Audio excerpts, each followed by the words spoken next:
Hello दोस्तों, welcome है आज एक और मूवी के साथ। आज हम एक एक्शन मूवी के बारे में बात करेंगे। अगर आप सच में एक एक्शन मूवी लवर हैं तो आपने इस मूवी का कोई ना कोई पार्ट लाजमी देखा होगा। तो चलिए जल्दी से मूवी को शुरू करते हैं। मूवी शुरू होती है रशियन सबमरीन से जिसका नाम है सेबेस्टियोपोल, जिसके अंदर रशियन आर्मी के लोग एक बहुत ही फ्यूचरिस्टिक एआई को स्टार्ट करते हैं। इसकी खास बात यह थी कि ये इनविजिबल रहकर किसी भी दूसरी कंट्री की सीक्रेट इन्फॉर्मेशन निकाल सकती थी। ये एक बहुत ही खास चाबी से स्टार्ट होती है और ये चाबी दो हिस्सों में थी। अब सबमरीन के थोड़ा आगे जाते ही उन्हें एक अमेरिकन सबमरीन दिखाई देती है जो इनके ऊपर मिसाइल फायर कर देती है। तो बचाव के लिए सेबेस्टियोपोल सबमरीन भी अपना मिसाइल फायर कर देती है, लेकिन उसी वक्त वो सबमरीन वहां से गायब हो जाती है। तो सोल्जर को लग रहा था ये शायद कोई मशीन का ग्लिच हो, लेकिन उसी वक्त जो मिसाइल इन्होंने अमेरिकन सबमरीन पर फायर किया था अब वो इनकी तरफ आने लग जाता है। तब इन्हें पता चलता है कि एआई आउट ऑफ कंट्रोल हो गया है और वो खुद ही से काम करने लगा है। इतनी ही देर में वो मिसाइल सेबेस्टियोपोल से टकरा जाता है और सभी सोल्जर्स मारे जाते हैं और हमें वो कीज दिखाई जाती हैं जो दो सोल्जर्स के गले में थी। इसके बाद सीन शिफ्ट होता है हमारे हीरो ईथन हंट पर, जिसके पास एक डिलीवरी आती है। उसमें ईथन के लिए मैसेज था। उस मैसेज में ईथन को अगला मिशन मिलता है जिसमें उसे दो चाबियों को ढूंढना था। उन दोनों चाबियों का एक हिस्सा उसकी पुरानी दोस्त एल्सा के पास था जो किसी रेगिस्तान में थी। हर बार की तरह ये मैसेज भी खुद ही डिस्ट्रॉय हो जाता है। इसके बाद सीन शिफ्ट होता है एक रेगिस्तान में जहाँ पर ईथन एल्सा से चाबी लेने जा रहा था, लेकिन यहाँ पर कुछ लोगों ने पहले से ही एल्सा पर हमला कर दिया था। यहाँ पर बहुत ज्यादा फाइट होती है और ईथन जीत जाता है, मगर यहाँ एल्सा को एक गोली लग जाती है। लेकिन अच्छी बात यह थी कि ईथन को एक चाबी मिल जाती है और ये चाबी उससे किटरिज को देनी थी जो आईएमएफ का हेड था। और अब सीन शिफ्ट होता है किटरिज और बाकी सीक्रेट एजेंसी के ऑफिसर पर। यहाँ पर उन चाबियों के बारे में बात चल रही। किटरिज उन्हें बताता है कि रशिया के पास कोई एक ऐसी खास टेक्नोलॉजी है जो इस खास चाबी से खुल सकती है, मगर वो क्या है ये किसी को भी नहीं पता। तभी वहाँ एक एजेंट किटरिज को मास्क पकड़ाता है और एक गैस छोड़ देता है, मगर ये कोई और नहीं ईथन था। ईथन किटरिज से पूछता है ये किस चीज की चाबी है, तो किटरिज उसे बताता है कि ये एक ऐसी आई की चाबी है जो किसी भी एजेंसी का डाटा निकाल सकती है और किसी भी सरकार को गिरा सकती है और यहाँ तक कि ये न्यूक्लियर पावर को भी एग्जिस्ट कर सकती है। अब ईथन जो चाबी किटरिज को देने वाला था वो उसे नहीं देता और उसे वो खुद के पास ही रख लेता है। तभी हमें ये भी पता चलता है कि एल्सा मरी नहीं थी। ईथन ने सबसे ऐसा इसलिए बोला था क्योंकि वो चाहता था जो लोग एल्सा के पीछे पड़े हुए हैं वो उसे छोड़ दें। उसके बाद हम देखते हैं ईथन अपने पार्टनर से ये सारी इन्फॉर्मेशन शेयर करता है। वो पता लगाते हैं कि इस चाबी का खरीदार कल दुबई से न्यूयॉर्क जाने वाला है। तो अब इनका मिशन उस चाबी के दूसरे हिस्से को कैसे भी करके पाना था, लेकिन ऐसा पॉसिबल ही नहीं कि मिशन इम्पॉसिबल की कहानी में कोई काम इतनी आसानी से हो जाए। यहाँ हमें दिखाया जाता है कि एफबीआई के लोग ईथन को ढूंढ रहे हैं। उनके डाटाबेस में ईथन उन्हें दुबई एयरपोर्ट पर मिल जाता है, लेकिन जब वो उसे पकड़ते हैं तो वो ईथन नहीं था, क्योंकि लूथर और बेंजी अपने सिस्टम की मदद से ईथन का चेहरा शिफ्ट करते जा रहे, जिस वजह से एफबीआई को बहुत ज्यादा मुश्किल का सामना करना पड़ रहा था। लेकिन असल मुश्किल तो यहाँ आती है जहाँ पर ईथन को पता चलता है कि वो जिस चाबी को चुराने वाला था वो पहले से ही एक लड़की ने चुरा ली है जिसका नाम था ग्रेस। गाइस मुझे तो ये बहुत क्यूट लगी। आपका इसके बारे में क्या ख्याल है वो आप कमेंट पे बताएं। और दूसरी मुश्किल ये थी कि एआई ने एक आईएमएफ के पुराने एजेंट गैब्रियल को अपना मैसेंजर बुला लिया था। अब इनके ऊपर एक और बड़ी मुसीबत आती है जहां इन्हें एयरपोर्ट पर एक बॉम्ब मिलता है जो किसी तार के काटने से डिफ्यूज नहीं होगा, बल्कि उसके अंदर कुछ कोड थे।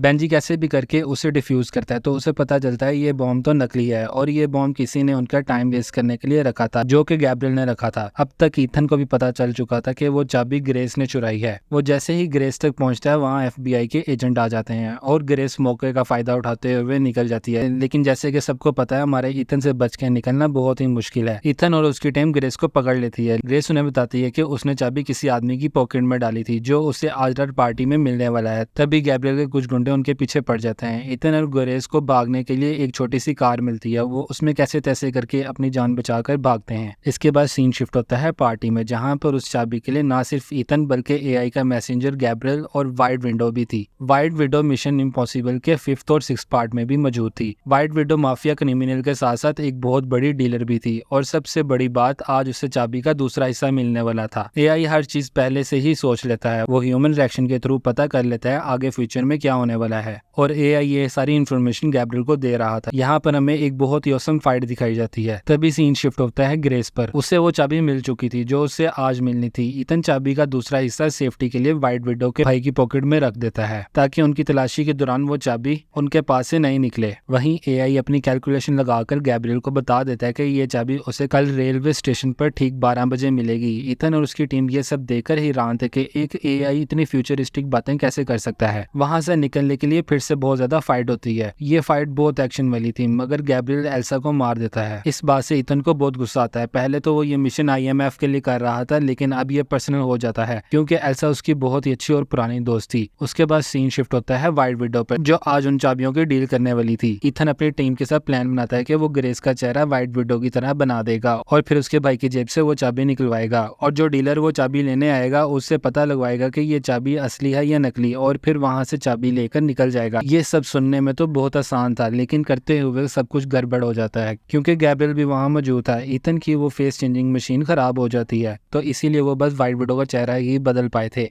ईथन को तो कैसे भी उस ट्रेन तक पहुंचना था, तो वो बाइक पर निकल जाता है ट्रेन तक जाने के लिए, क्योंकि गैब्रियल ने ट्रेन की ब्रेक्स फेल कर दी थी। तो जब तक ईथन अपनी लोकेशन में जाता है वहां से ट्रेन निकल चुकी थी। बेंजी उसे लोकेशन बता रहा था। ईथन जैसे ही वहां जाता है तो वो देखता है आगे रास्ता नहीं, और यहाँ पर इस मूवी का सबसे बेस्ट सीन आता है जहाँ पर ईथन तेजी से अपनी बाइक चलाते हुए जंप कर देता है और अपने पैराशूट की मदद से ट्रेन पर लैंड करता है। और यहाँ पर हमें पता चलता है व्हाइट विडो जिससे आज डील करने वाली थी वो कोई और नहीं बल्कि किटरिज था। ग्रेस उससे पूछती है कि ये किस चीज़ की चाबी है, तो वो उसे बताता है ये एक रशियन सबमरीन सेबेस्टोपोल की चाबी है, जिसमें एक ऐसा एआई है जो किसी भी इलेक्ट्रॉनिक चीज़ को हैक कर सकता है। यहाँ पे किटरिज को भी पता चल जाता है जो उससे डील करने आई है वो व्हाइट विडो नहीं बल्कि ग्रेस है। यहाँ पर ग्रेस एक बार सोचती है कि अगर मैं इसे ये चाबी दे दूँ तो मेरे पे जितने भी इल्ज़ाम लगे हुए हैं सब हट जाएंगे और मैं अपनी एक न्यू लाइफ शुरू करूंगी। मगर वो ये बात भी जानती थी कि अगर ये चाबी उसके हाथ लगी तो वो इसका मिसयूज करेगा, तो ग्रेस उसे चाबी देने से मना कर देती है, जिस वजह से वहां पर बहुत ही ज्यादा फाइट होती है। यहाँ गैब्रियल और ईथन के दरमियान बहुत ज्यादा फाइट होती है। ये इसी दौरान की ट्रेन पहुंच जाती है एक टूटे हुए ब्रिज की तरफ। यहाँ पर ऑलमोस्ट ईथन और ग्रेस की जान जाने वाली थी, लेकिन पेरिस जो गैब्रियल के लिए काम करती थी वो उन्हें बचा लेती है, क्योंकि ईथन ने एक बार उसकी जान बचाई थी और वो दोनों चाबियां जो गैब्रियल को लग रहा था उसके पास है। लेकिन जब वो चेक करता है तो उसे पता चलता है उसकी जेब में एक लाइटर है और दोनों चाबियां ईथन के पास हैं। तभी यहाँ किटरिज पहुंच जाता है ग्रेस को अरेस्ट करने के लिए, मगर ईथन ने पहले से ग्रेस को बोल दिया था कि कोई भी तुम्हें पकड़ने आए तो उसे कह देना कि मुझे सौदा मंजूर है। मतलब अब वो भी एक आईएमएफ एजेंट बन जाती है और अब ईथन अपना मिशन बनाता है कि उसे कैसे भी उस एआई तक जाकर उसे डिस्ट्रॉय करना है। इसी सस्पेंस के साथ ये मूवी यहीं पर खत्म हो जाती है। इसका नेक्स्ट पार्ट 2024 में आएगा। ऐसी ही और अच्छी मूवीज के लिए लाइक और सब्सक्राइब करें। Thank you.